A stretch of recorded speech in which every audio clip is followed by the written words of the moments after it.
आइए अभी हम थोड़ा समय जो सबसे महत्वपूर्ण भाग है उसमें हम जाएंगे। परमेश्वर के वचनों पर हम मनन करेंगे और हम देखेंगे कि आज के इस अवसर पर परमेश्वर हमसे क्या क्या बातें करना चाहता है, क्योंकि परमेश्वर का वचन हमारे लिए सबसे ज्यादा महत्वपूर्ण है। हम परमेश्वर की आराधना करते हैं अपने शब्दों से, अपने गीतों से, अपने कार्यों से, और परमेश्वर का वचन हमें इन सब बातों के लिए ज्योति प्रदान करता है। बिना परमेश्वर के वचन के हम नहीं जान सकते कि परमेश्वर की आराधना का अर्थ क्या होता है। बिना परमेश्वर के वचनों के हम नहीं जान सकते कि परमेश्वर के लिए जीने का अर्थ क्या है। बिना परमेश्वर के वचन के हम कुछ भी नहीं जान सकते। इसलिए ये परमेश्वर ने ये वचन हमारे लिए दिया है। जैसा कि हम जानते हैं कि आज पूरे विश्व भर में एक त्योहार मनाया जा रहा है। 25 दिसंबर है आज, और आज क्रिसमस का त्योहार मनाया जा रहा है।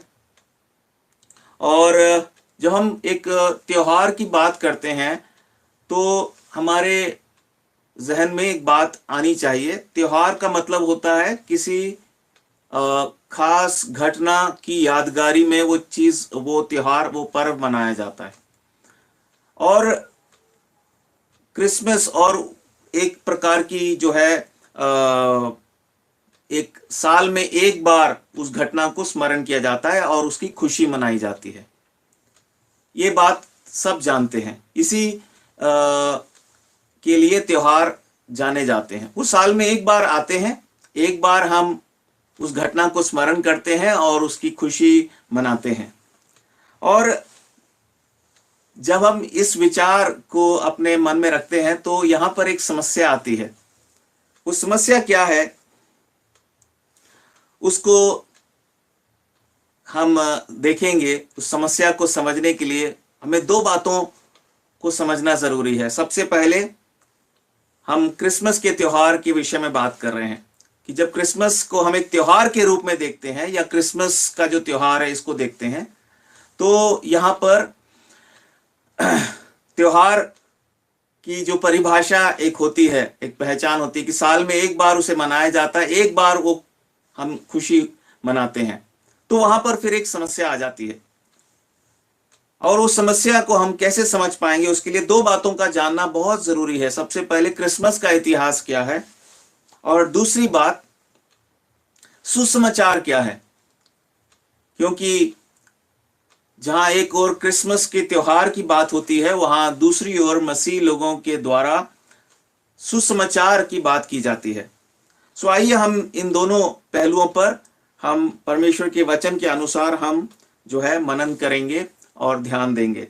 सबसे पहले क्रिसमस के इतिहास के बारे में हम थोड़ा सा इस पर हम इसको समझने की कोशिश करेंगे। तो मैं वास्तव में आपको क्रम अनुसार कोई इतिहास की घटना नहीं बताना चाहता, लेकिन एक छोटी सी कहानी, एक छोटा सा घटनाक्रम परमेश्वर के वचन से ही मैं बताना चाहता हूं। पहले शमूएल के हम देखते हैं 8वें अध्याय में शाऊल,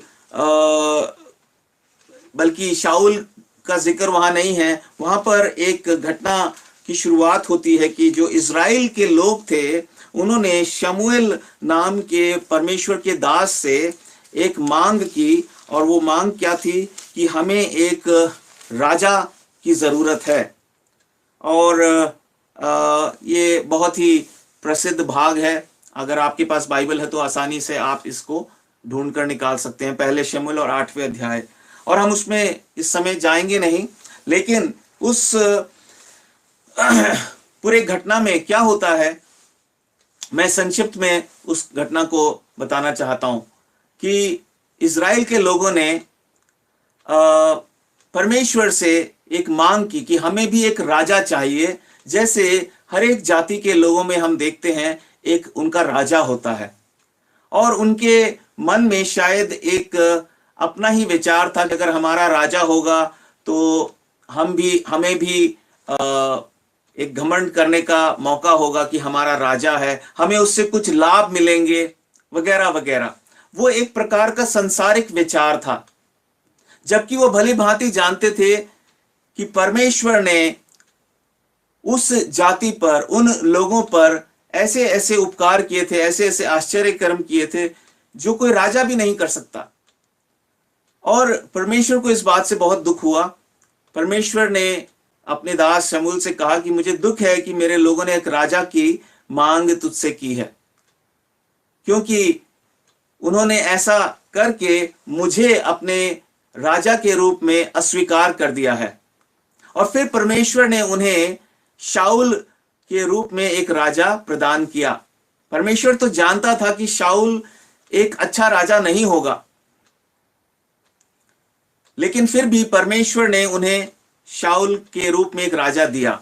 और परमेश्वर ने उनको यह भी चेता दिया कि तुम्हें यह राजा मैं दे तो रहा हूं, लेकिन तुम्हें इससे कोई लाभ नहीं होगा, तुम दुखी रहोगे। और हम फिर जानते हैं कि शाऊल किस प्रकार का राजा साबित होता है इजराइल के लोगों के लिए। उसने कुछ अच्छे काम जरूर करने की कोशिश की, लेकिन कुल मिला के वो एक कठोर हृदय का राजा था और उसने लोगों पर बहुत अत्याचार भी किए। और फिर हम क्या देखते हैं कि परमेश्वर शाऊल को हटाकर एक और राजा को अपने लोगों के लिए लेकर आता है। और इस बार जो राजा को वो अपने लोगों के लिए लेकर आता है, उसका नाम हम सब जानते हैं, वो है दाऊद राजा। और उसके विषय में परमेश्वर कहता है शमूएल से कि ये वही व्यक्ति है जो मेरे हृदय के अनुसार है। ये वास्तव में वो राजा है, ये वैसा राजा है जिसे मैं अपने लोगों के लिए एक राजा के रूप में नियुक्त करना चाहता हूं। और फिर हम देखते हैं एक लंबा चौड़ा इतिहास है इजराइल के देश का, यहूदियों का। बहुत से राजा उनके ऊपर शासन करते हैं, लेकिन दाऊद के विषय में परमेश्वर कहता है कि दाऊद, तेरी इस राजगद्दी पर राज करने के लिए मैं एक वारिस को मैं खड़ा करूंगा और तेरी ये राजगद्दी कभी खाली नहीं रहेगी, इसका एक उत्तराधिकारी रहेगा। और वास्तव में फिर हम क्या देखते हैं, दाऊद की उस राजगद्दी पर विराज करने के लिए कौन आता है। देखिए यशायाह की पुस्तक को हम देखेंगे और उसके हम 9 अध्याय में से उसके 6 और 7 वचन को हम देख लेते हैं। यशायाह की पुस्तक और उसके 9 अध्याय और उसके 6 और 7 वचनों को मैं पढ़ रहा हूं। यदि आपके पास बाइबल है तो आप भी पढ़ सकते हैं। लिखा है, क्योंकि हमारे लिए एक बालक उत्पन्न हुआ, हमें एक पुत्र दिया गया है और प्रभुता उसके कांधे पर होगी और उसका नाम अद्भुत युक्ति करने वाला, पराक्रमी परमेश्वर, अनंत काल का पिता और शांति का राजकुमार रखा जाएगा। उसकी प्रभुता सर्वदा बढ़ती रहेगी और उसकी शांति का अंत ना होगा। इसलिए वह उसको दाऊद की राजगद्दी पर इस समय से लेकर सर्वदा के लिए न्याय और धर्म के द्वारा स्थिर किए और संभाले रहेगा। सेनाओं के यहोवा की धुन के द्वारा यह हो जाएगा। यहां पर हम देखते हैं कि इजरायलियों ने अपने लिए एक राजा की मांग की और उन्हें निराशा का सामना करना पड़ा। फिर परमेश्वर ने उन पर तरस खा के उन्हें दाऊद के रूप में एक ऐसा राजा दिया जो परमेश्वर के हृदय के अनुसार था। एक प्रकार से एक नमूना पेश किया। और उसके बाद परमेश्वर ने स्वयं अपने पुत्र को यहूदियों के राजा के रूप में, केवल यहूदियों के ही राजा के रूप में नहीं, इस पृथ्वी के सब मनुष्यों के राजा के रूप में धरती पर भेजा। और वो पुत्र प्रभु यीशु मसीह हैं। लेकिन यहूदी लोग और इस संसार के बाकी लोग भी कितने नासमझ हैं कि वो आज भी उस राजा को नहीं पहचान पा रहे। कैसे हम उस राजा की शान में गुस्ताखी करते हैं जब हम उसके इस संसार में आने की खुशी को सिर्फ एक दिन में हम सीमित कर देते हैं और एक ही दिन उसको याद करते हैं, एक ही दिन उसकी खुशी मनाते हैं। क्रिसमस का इतिहास यह है कि वो वास्तव में एक परंपरा है, वो सिर्फ एक इवेंट है, पर वो वास्तव में परमेश्वर का उद्देश्य नहीं है। ये बात सच है कि प्रभु यीशु मसीह का जन्म इस पृथ्वी पर हुआ, लेकिन बाइबल में, परमेश्वर के वचन में उसके विषय में कोई तारीख, कोई समय या ऐसा कोई संकेत नहीं दिया गया कि कौन सा वो समय था, कौन सा महीना रहा होगा। और दूसरी बात यह है, हो सकता है उसका पता लगाया जा सके, या हो सकता है लगाया भी गया हो, लेकिन हो सकता है वो सच में 25 दिसंबर हो, लेकिन इस बात पर कोई जोर नहीं दिया गया परमेश्वर के वचन में कि उस दिन की खोज करके उसके जो है उस दिन को एक पर्व के रूप में मनाया जाए। और यहां से हम आते हैं जो दूसरी हमारा चर्चा का विषय होना चाहिए, वो क्या है कि सुसमाचार। पहली बात जो मैंने कही कि यहां पर जो परमेश्वर ने मेरे हृदय में डाली वो ये है कि परमेश्वर हमें हर दिन की खुशी देना चाहता है, हर पल की खुशी देना चाहता है, पर हम मनुष्य क्या करते हैं, उसको सीमित कर देते हैं। हम कहते नहीं, हमें एक ही दिन की खुशी चाहिए। अपनी नादानी में आके, जैसे इजराइल के लोगों ने नादानी में आकर कहा, परमेश्वर तू हमारा राजा हो, ये इससे हमें कोई खुशी नहीं मिलती, हमें हमारे अनुसार एक राजा दे दे। तब परमेश्वर ने उन्हें उन्हीं के अनुसार एक राजा दिया, एक राजा जो एकमात्र मनुष्य के ही जैसा था। आज भी कई सारे लोग, क्योंकि वो प्रभु यीशु मसीह के जन्म के महत्व को नहीं जानते, वो कहते हैं कि हमें एक त्योहार की जरूरत है, पर हमें उसके जन्म को हर दिन याद रखने की इतनी इच्छा नहीं होती है। और यही दुर्भाग्य की बात भी है क्रिसमस से जुड़ी हुई। सो क्रिसमस एक परंपरा है, इतिहास की घटना के ऊपर आधारित एक परंपरा है। इसमें कोई दो राय नहीं है कि ये एक सुंदर मौका है, लेकिन साथ ही साथ बहुत जरूरी है कि जब हम क्रिसमस की बात करते हैं तो परमेश्वर के सुसमाचार की भी बात होनी चाहिए। अब हम देखते हैं कि क्रिसमस से जुड़ा हुआ जो संदेश वास्तव में जो सुसमाचार है वो क्या है, और वो कौन सी घटना है जो वास्तव में क्रिसमस को एक सुसमाचार के संदेश के रूप में हमारे सामने लाती है। वो घटना और कुछ नहीं है, हम सब जानते हैं, वो है प्रभु यीशु मसीह का जन्म। प्रभु यीशु मसीह के जन्म से इस पृथ्वी पर और इस युग के लोगों के लिए, आपके लिए और मेरे लिए सुसमाचार की शुरुआत होती है प्रभु यीशु मसीह के जन्म से। और वो सुसमाचार आज आपके लिए और मेरे लिए जो है वो एक प्रकार से जीवित सुसमाचार है। आज भी हमारे लिए वो मायने रखता है। वो हमारे लिए मैं किस तरह से कहूंगा कि वो एक तरीके से हमारे लिए वो सुसमाचार आज भी जीवित है, आज भी एप्लीकेबल है, हमारे ऊपर लागू होता है। जैसे कि कहीं पर कोई सेल लगती है, कोई किसी प्रकार की कोई योजना होती है किसी के लाभ के लिए, तो उसकी एक समय की सीमा होती है कि लोग उसका फायदा उठा सकें। और सुसमाचार जो प्रभु यीशु मसीह के जन्म से शुरू होता है, वो आज हम सब के लिए उसकी वैलिडिटी है। शायद ये शब्द आपको तुरंत समझ में आ जाएगा, क्योंकि हम लोग मोबाइल यूज करते हैं और उसकी जो है एक वैलिडिटी होती है, हर महीने हमें रिचार्ज कराना पड़ता है। तो जो सीमा है स्वर्ग सुसमाचार की इस पृथ्वी पर रहने वाले लोगों के लिए, सुसमाचार तो अनंत काल का है, लेकिन वो सुसमाचार कुछ समय तक के लिए इस पृथ्वी पर हम मनुष्यों के लिए उपलब्ध है। और उसकी शुरुआत प्रभु यीशु मसीह के जन्म से होती है। हम इस समय प्रभु यीशु मसीह के जन्म के घटनाक्रम को भी देखेंगे, क्योंकि आज के दिन में उसको पढ़ना बहुत ही एक अच्छी बात है, क्योंकि हर जगह लोग प्रभु यीशु मसीह के जन्म के बारे में खुशियां तो मना रहे हैं, लेकिन अक्सर उस घटनाक्रम के ऊपर वो ध्यान नहीं देते हैं। सो आइए हम मत्ती पहले अध्याय से हम कुछ वचनों को पढ़ेंगे। मत्ती के पहले अध्याय से 18 वचन से मैं पढ़ूंगा। मत्ती पहले अध्याय और उसके 18 वचन से मैं पढ़ूंगा।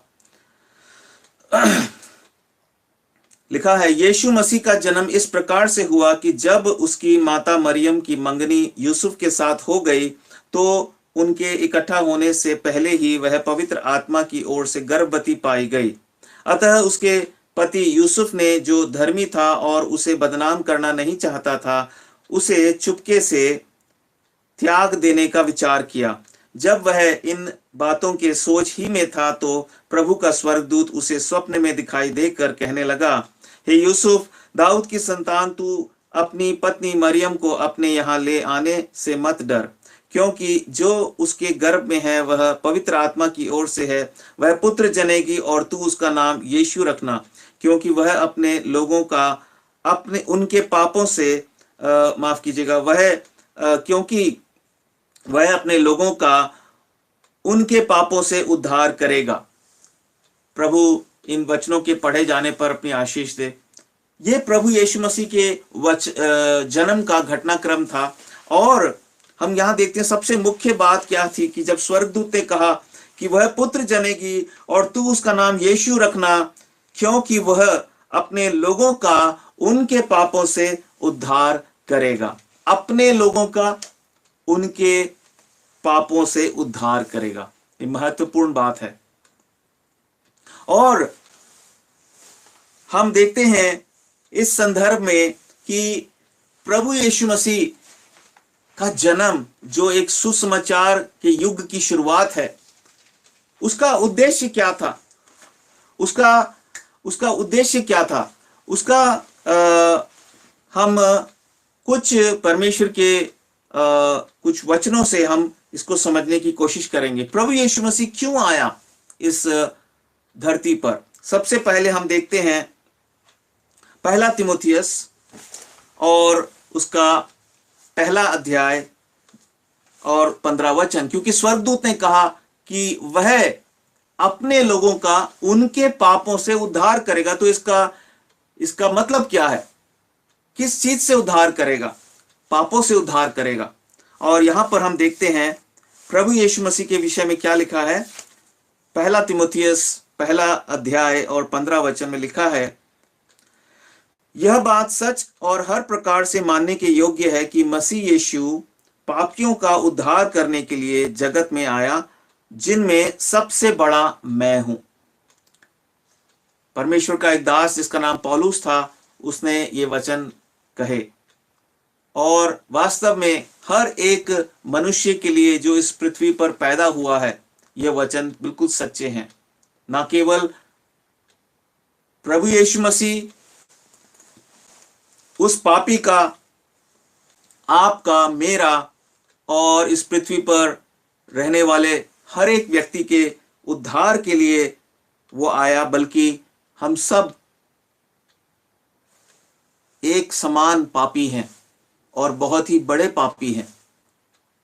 और इस बात को हम पर प्रकट करने के लिए और इस दाग को हमसे मिटाने के लिए प्रभु यीशु मसीह आया। दूसरी बात हम देखते हैं, हम बहुत संक्षिप्त में आज देख रहे हैं कि क्यों प्रभु यीशु मसीह आया।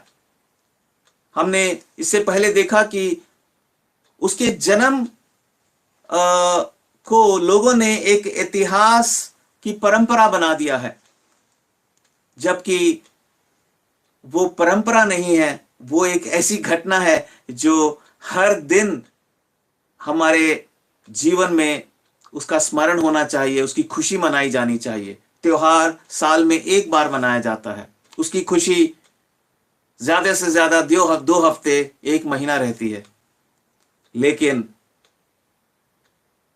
प्रभु यीशु मसीह का जन्म एक त्योहार का विषय नहीं है, ये एक सुसमाचार का विषय है। उस सुसमाचार की शुरुआत है हमारे जीवन में। प्रभु यीशु मसीह का जन्म, जीवन, मरण और फिर जी उठना, और सबसे आखिर में प्रभु यीशु मसीह का फिर से इस धरती पर आना। ये सुसमाचार के 5 खंड हैं।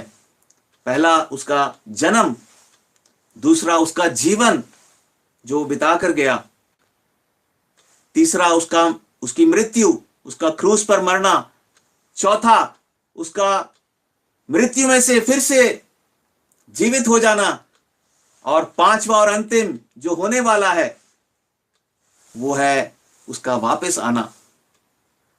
और जिस तरह से जन्म, प्रभु यीशु मसीह का जन्म सुसमाचार की शुरुआत करता है, सुसमाचार के युग की शुरुआत करता है, सुसमाचार की जो हम कह सकते हैं जो अवधि है उसकी शुरुआत होती है, और उसकी समाप्ति कैसे होगी? जब प्रभु यीशु मसीह वापस आ जाएगा।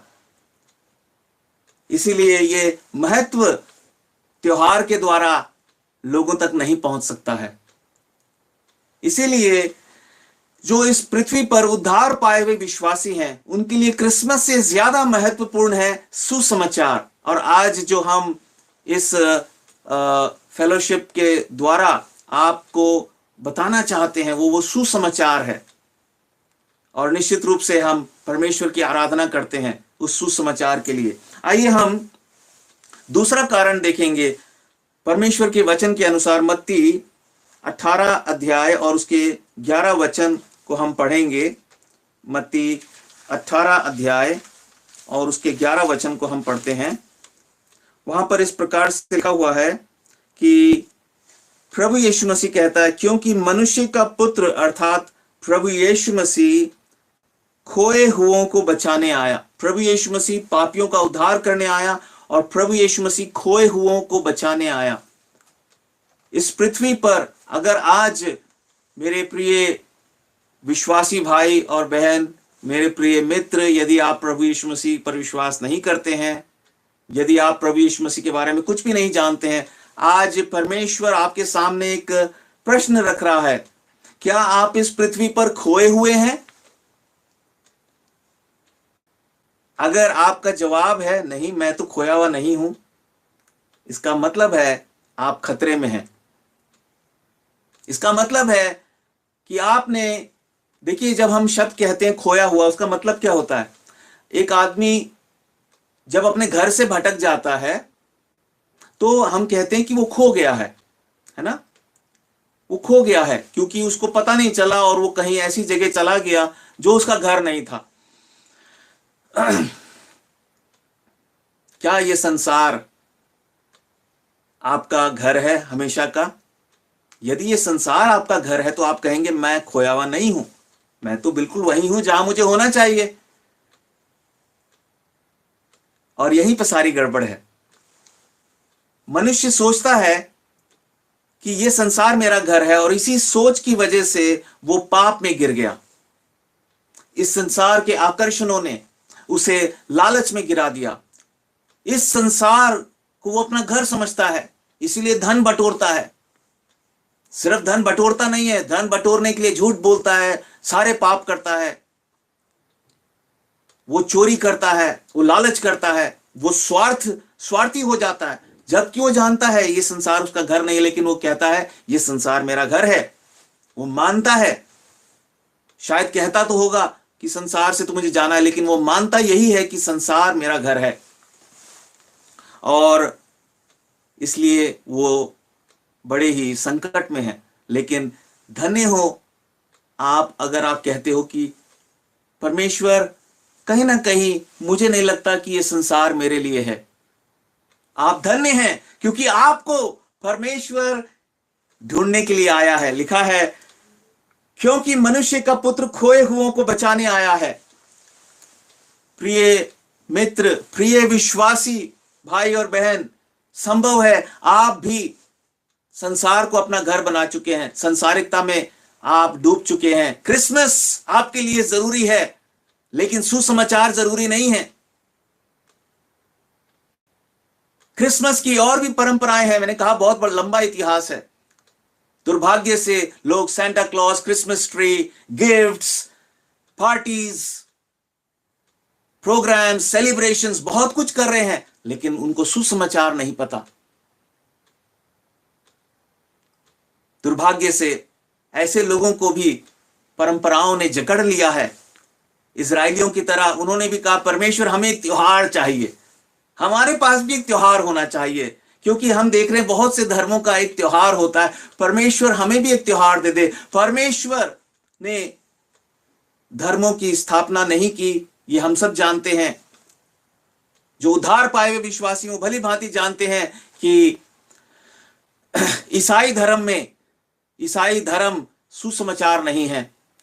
ईसाई धर्म प्रभु यीशु मसीह की देन नहीं है। वो हम जैसे मनुष्यों ने बनाया, जैसे परमेश्वर से जिद की यहूदियों ने, हमें एक राजा चाहिए। परमेश्वर से जिद की कुछ लोगों ने इस पिछले 2000 साल के इतिहास में, और आप लोग खुद इसकी जानकारी हासिल कर सकते हैं किसी विश्वसनीय सूत्र जो है स्रोत से, कि कैसे ये क्रिसमस की परंपराएं शुरू हुई। और आप यही पाएंगे कि ये तो मनुष्यों का विचार था।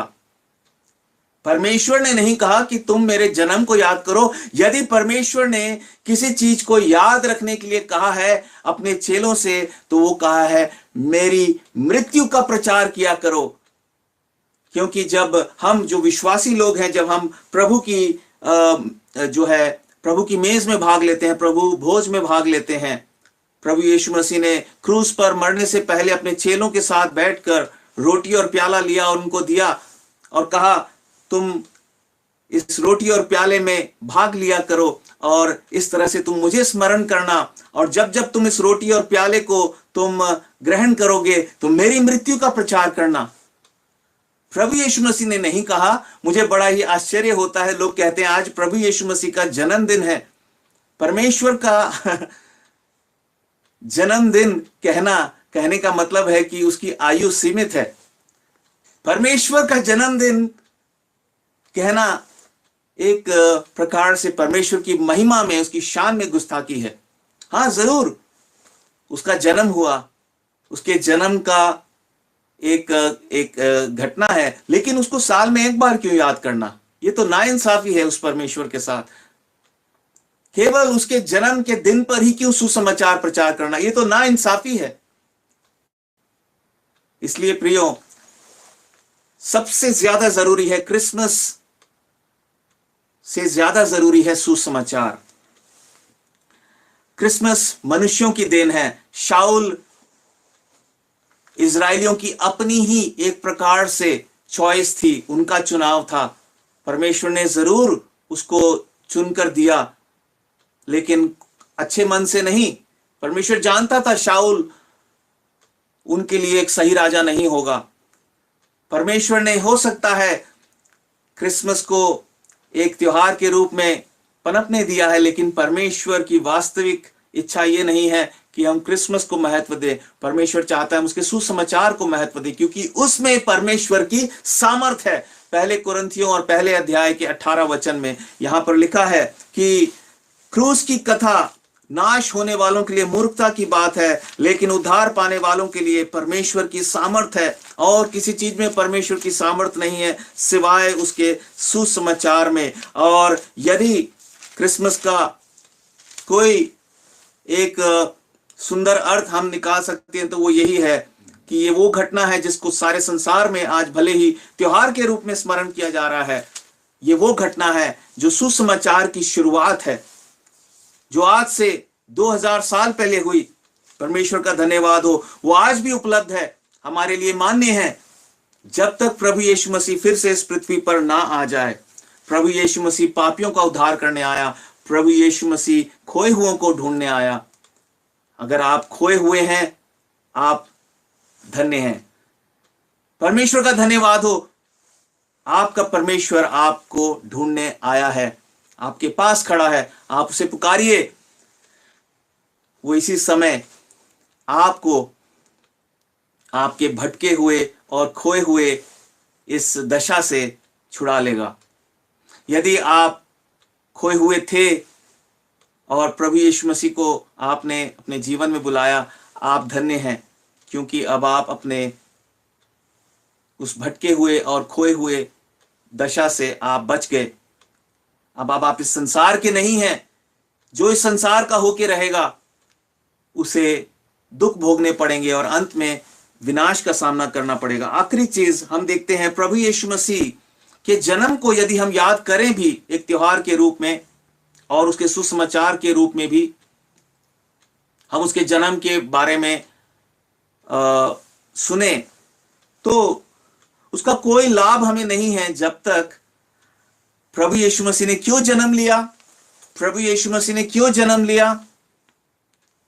प्रभु यीशु मसीह का जन्मदिन मनाने से ज्यादा जरूरी है अपने आप से सवाल पूछना, क्या मेरा नया जन्म हुआ। प्रभु यीशु मसीह ने इसलिए जन्म लिया कि आपका और मेरा नया जन्म हो। यूहन्ना 3 अध्याय और उसके 2 वचन को हम देखते हैं। यूहन्ना के 3 अध्याय और उसके 2 वचन में लिखा है, वहां पर एक व्यक्ति जिसका नाम है निकोदेमुस प्रभु से पूछता है, उसने रात को यीशु के पास आकर उससे कहा, हे रब्बी, हम जानते हैं कि तू परमेश्वर की ओर से गुरु होकर आया है, क्योंकि कोई इन चिन्हों को जो तू दिखाता है यदि परमेश्वर उसके साथ ना होता हो तो नहीं दिखा सकता। और वो एक प्रकार से प्रभु यीशु मसीह को एक गुरु का पद वो देता है। लेकिन यहां देखिए एक बहुत ही दिलचस्प बात कि ये व्यक्ति प्रभु यीशु मसीह से वास्तव में सवाल नहीं कर रहा है। वो कहता है, प्रभु मैं जानता हूं कि तू एक गुरु है जो परमेश्वर की ओर से आया है। और प्रभु यीशु मसीह उसको जवाब क्या दे रहे हैं? प्रभु यीशु मसीह कह रहे हैं कि यीशु ने उसको उत्तर दिया, मैं तुझसे सच सच कहता हूं, यदि कोई नए सिरे से जन्म ना जन्मे तो परमेश्वर का राज्य देख नहीं सकता। प्रभु यीशु मसीह कह रहे हैं, ये छोड़ कि मैं कौन हूं, ये छोड़ मेरा जन्म कब हुआ था, मुझे हैप्पी बर्थडे विशेस नहीं चाहिए। मुझे एक चीज आपको बतानी है, आपका नया जन्म होना जरूरी है। आगे वो उससे कहता है 6 वचन में, क्योंकि जो शरीर से जन्मा है वह शरीर है और जो आत्मा से जन्मा है वह आत्मा है। अचंभा ना कर कि मैंने तुझसे कहा, तुझे नए सिरे से जन्म लेना अवश्य है। प्रिय भाई और बहनों, क्या आपका नया जन्म हुआ है? क्या अगर आपका नया जन्म हो गया, आप एक नई सृष्टि बन पाए? क्या आप एक नई सृष्टि में बढ़ रहे हैं? ये मुख्य सवाल है। आज प्रभु ये सवाल आपके सामने और मेरे सामने भी रखता है। हम क्या देखते हैं कि यदि हम प्रभु यीशु मसीह के जन्म की खुशी मना रहे हैं त्योहार के रूप में, पर उसके द्वारा हमने नया जन्म नहीं पाया है, तो ये सब कुछ व्यर्थ है। प्रभु को इससे वास्तव में दुख होता है, ना कि खुशी। और प्रभु यीशु मसीह हमें एक और बात कहता है, वो इस पृथ्वी पर क्यों आया। देखिए यूहन्ना 10 और 10 वचन में हम देखते हैं क्यों आया, क्योंकि आज हम उसके आने की खुशी मना रहे हैं, पर हमें मालूम होना चाहिए वो क्यों आया। वो पापियों का उद्धार करने आया, वो खोए हुओं को ढूंढने आया, वो हमें नया जन्म देने आया। और यूहन्ना 10:10 में वो कहता है कि यूहन्ना 10 और उसके 10 वचन में लिखा है, चोर किसी और काम के लिए नहीं परंतु केवल चोरी करने और घात करने और नष्ट करने को आता है। मैं इसलिए आया कि वे जीवन पाएं और बहुतायत से पाएं। प्रभु यीशु मसीह आपको और मुझे, इस पृथ्वी पर रहने वाले प्रत्येक मनुष्य को, हर जाति धर्म से, हर वर्ग से, क्योंकि सब परमेश्वर के बनाए हुए हैं, सिरजे हुए हैं, लेकिन सब परमेश्वर के नहीं हैं। परमेश्वर के वही होंगे जितनों ने उसके पुत्र प्रभु यीशु मसीह पर विश्वास किया, उतनों को उसने अपना बेटा और बेटी होने का अधिकार दिया। यूहन्ना के 1 अध्याय और हम 12 वचन में पढ़ सकते हैं। लेकिन यहां पर वो कहता है, प्रभु यीशु मसीह कहता है कि चोर किसी और काम के लिए नहीं परंतु केवल चोरी करने और घात करने और नष्ट करने को आता है, पर मैं इसलिए आया कि वे जीवन पाएं और बहुतायत से पाएं। प्रभु यीशु मसीह आपको और मुझे बहुतायत का जीवन देने के लिए आया। बहुतायत के जीवन का क्या मतलब है? बहुतायत के जीवन का मतलब एक ऐसा जीवन जिसका कोई अंत नहीं है, एक ऐसा जीवन जिसका कोई अंत नहीं है, अनंत काल का जीवन। दूसरी बात, एक ऐसा जीवन जिसमें सच्ची शांति है, जिसमें परमेश्वर की सच्ची आशीष है, गहरी उपस्थिति है, परमेश्वर के साथ मित्रता है, वो है बहुतायत का जीवन। परमेश्वर के साथ एक संगति है, वो है बहुतायत का जीवन। बहुत से लोगों को गलतफहमी है, मसीह लोगों को भी और बहुत से गैर मसीह लोगों को भी, जब ये वचन सुनने को मिलता है तो वो कहते हैं शायद प्रभु यीशु मसीह पर विश्वास करने से मेरी किस्मत बदल जाएगी, मेरे हालात बदल जाएंगे और मेरे अच्छे दिन आ जाएंगे। बहुतायत का जीवन, बहुतायत का जीवन का मतलब प्रॉस्पेरिटी नहीं है, खुशहाली नहीं है, धन संपत्ति नहीं है, संसार की आशीषें नहीं है। बहुतायत का जीवन मतलब अनंत काल का जीवन, उसका कोई अंत नहीं होगा और स्वर्गीय शांति से भरा हुआ, स्वर्गीय आशीषों से भरा हुआ जीवन, जिसका अंतिम जो फल है वो है स्वर्ग और जिसको हम बोलते हैं अनंत जीवन। सो हम इस संदेश के आखिर में अब आते हैं कि इन सब बातों को जब हम ध्यान में रखते हैं तो सबसे महत्वपूर्ण बात क्या है? सबसे महत्वपूर्ण बात जो आज के दिन खासकर परमेश्वर हमारे सामने रखना चाहता है वो यही है, यूहन्ना 17 अध्याय और उसके 3 वचन को जो मैंने शुरुआत में आपसे साझा किया, जो इस चैनल को शुरू करने की प्रेरणा है, वो क्या है? वो इस वचन में लिखा है, और अनंत जीवन यह है कि वे तुझ एकमात्र सच्चे परमेश्वर को और यीशु मसीह को जिसे तूने भेजा है जाने। आज ये संदेश परमेश्वर हमारे सामने फिर से रख रहा है। क्या तुम मुझे जानते हो? क्या तुम मेरे पुत्र को जानते हो, पहचानते हो? चाहे आप एक विश्वासी हो, चाहे आप एक अविश्वासी हो, चाहे आपने प्रभु यीशु मसीह के बारे में कभी ना सुना हो, आज पहली बार सुन रहे हो, चाहे आपने कई बार सुना हो। सवाल यह है, क्या आप प्रभु को जानते हैं? क्या आप अपने परमेश्वर को जानते हैं? क्योंकि यदि आप प्रभु यीशु मसीह को जानते हैं, उस परमेश्वर को जानते हैं जिसे प्रकट करने के लिए प्रभु यीशु मसीह संसार में आए, तब आपके पास अनंत जीवन है, बहुतायत का जीवन है। तब आपका उद्धार हो गया है और होता रहेगा, क्योंकि हमें हर दिन उद्धार की जरूरत है, छुटकारे की जरूरत है, परमेश्वर की बचाव की जरूरत है, रक्षा की जरूरत है। तब आप अब अपने घर में सुरक्षित हैं, आप इस संसार में नहीं हैं, आप अपने प्रभु के पास हैं, उसकी भेड़शाला में हैं। क्योंकि यूहन्ना के पहले अध्याय और उसके 17 और 18 वचन में हम देखते हैं, प्रभु यीशु मसीह जब इस संसार में आए तो और क्या अनोखी बात हुई। देखिए लिखा है, इसलिए कि व्यवस्था तो मूसा के द्वारा दी गई, परंतु अनुग्रह और सच्चाई यीशु मसीह के द्वारा पहुंची। जब यीशु मसीह इस संसार में आए तो क्या पहुंचा? सत्य और अनुग्रह। ये है सुसमाचार। क्रिसमस में तो लोग ना जाने त्योहार के नजरिए से ना जाने किन किन बातों की चर्चा करते हैं। मसीह लोग भी दीवाने हो रखे हैं, पागल हो रखे हैं। लाल कपड़े, लाल टोपी, ये तोहफे, वो तोहफे, यहां से मैसेज, वहां से मैसेज, पागल हो गए। वीडियो बनाना, ये करना, पागलों की तरह नाचना, गाना, सब कुछ। लेकिन असली बात क्या है? सुसमाचार। प्रभु यीशु मसीह इस दुनिया में आए और सच्चाई लेकर आए। क्या हम उसकी खुशी दिन में, साल में एक बार? वो अनुग्रह जो रोज हमें मिलता है, साल में एक बार खुशी, थैंक यू लॉर्ड जीसस? नहीं। सुसमाचार एक ऐसी खुशी है जो हर पल हमें खुश रख सकती है और अनंत काल के लिए वो खुशी हमारे साथ रहेगी। और अगले वचन में लिखा है, परमेश्वर को किसी ने कभी नहीं देखा, एक लौता पुत्र जो पिता की गोद में है, उसी ने उसे प्रकट किया।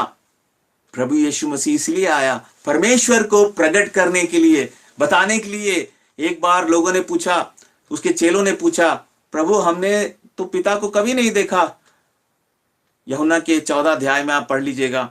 वहां पर प्रभु यीशु मसीह ने उनसे कहा, यदि तुमने मुझे देख लिया है तो तुमने पिता को देख लिया है, क्योंकि पिता को किसी ने नहीं देखा, सिर्फ पुत्र ने उसे प्रकट किया है। ये सबसे बड़ी चीज है। इस दुनिया में प्रभु यीशु मसीह को छोड़ कोई ऐसा व्यक्ति नहीं है जो परमेश्वर को प्रकट कर सका हो। परमेश्वर होने का दावा जरूर किया होगा, लोग बहुत से लोगों को परमेश्वर मान सकते हैं, बहुत सी शक्तियों को परमेश्वर मान सकते हैं, लेकिन परमेश्वर को, उसके संपूर्ण चरित्र को, उसके रूप को प्रभु यीशु मसीह ने प्रकट किया। यह सबसे बड़ा संदेश हमारे लिए है। परमेश्वर क्या चाहता है? परमेश्वर चाहता है तुम मुझे स्मरण रखना, मेरे जन्म से ज्यादा इस बात को स्मरण रखना कि मैंने तुम्हारे लिए अपनी जान क्रूस पर दी।